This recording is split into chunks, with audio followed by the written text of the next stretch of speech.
1945 সালে যুদ্ধ করেছিল। তো এই আর্গুমেন্টটা তাদের টোটালি বেক এন্ড ইনভ্যালিড।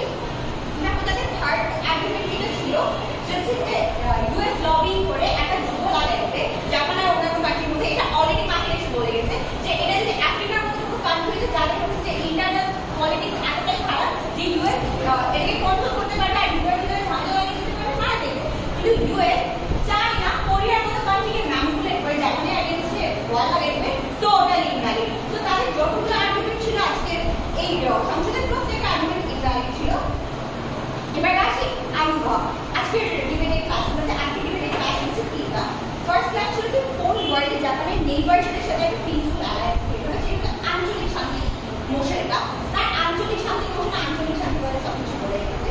আমাদের ওয়ার্ল্ডে জাপান চায়না আর কোরিয়ার আগেইনস্টে বার্গেনিং চিপ পাচ্ছে, তাদের ইকোনমি থেকে তারা স্ট্রং করার একটা চান্স পাচ্ছে। ওয়ার্ল্ড যে ট্রেড অফটা আছে জাপানের, যেটা আগে ইউএস দ্বারা কন্ট্রোল হতো, সেটা এখন জাপান নিজেরা কন্ট্রোল করতে পারছে। তার মানে তারা এখন সেলফ ডিপেন্ডেন্ট নিচ্ছে না, তারা এখন সেলফ ডিপেন্ডেন্ট, তারা যে ট্রেড মার্কেট আছে নিজেরা কন্ট্রোল করতে পারছে।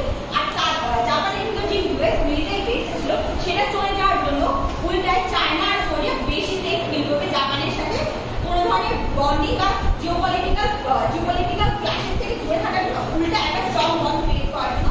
আর এই আজকের ডিবেটটাতে সবচেয়ে খারাপ স্টেক হোল্ডার ছিল ইউএসএ, যেটা আমাদের ওয়ার্ল্ডের সবচেয়ে স্ট্রং স্টেক হোল্ডার হচ্ছে যে চায়না আর কোরিয়ার মতো কান্ট্রিগুলো, যেগুলোর সাথে জাপান জিওপলিটিক্যালি অ্যাটাচ, যেগুলো থেকে জাপান বেশি বেনিফিট পাবে। তার বাইরে বলছিল যে ওয়ার্ল্ডে যদি কিছু হয় তাহলে ইউএস রিটালিয়েট করবে, যেহেতু ইউএসএ নিজেদের ইন্টারনাল পলিটিক্স আছে, তাদের নিজেদের মিলিটারিতে টাকা হচ্ছে, তাদের আমরা ইসরায়েলকেও ব্যাকআপ দিতে হচ্ছে।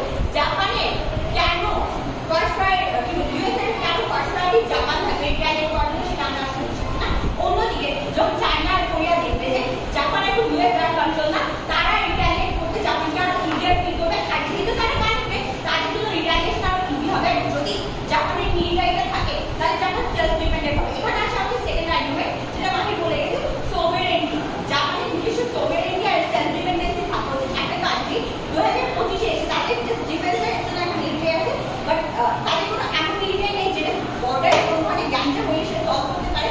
তাহলে আর যে নেইবারিং কান্ট্রিগুলো আছে তারা তাহলে কেন জাপানকে কাজ করবে, কেন এরা কম ট্রেড করবে? যেখানে আমরা এই ট্রেড অফটা মানতেছি যে ইউএসএর সাথে যদি অ্যালায়েন্স জাপানের একটু উইকও হয়, তাও কোনো প্যানিক করার বেটার অ্যালায়েন্স পাচ্ছে। আমাদের ওয়ার্ল্ডে জাপান কিন্তু সাস্টেইন করতে পারছে। তারপর তারা আরেকটা কথা বলছিল, ইউএন নিয়ে যে ইউএসএর সাথে যদি বন্ড উইক হয় তাহলে ইউএনে জাপান স্টে করতে পারবে না।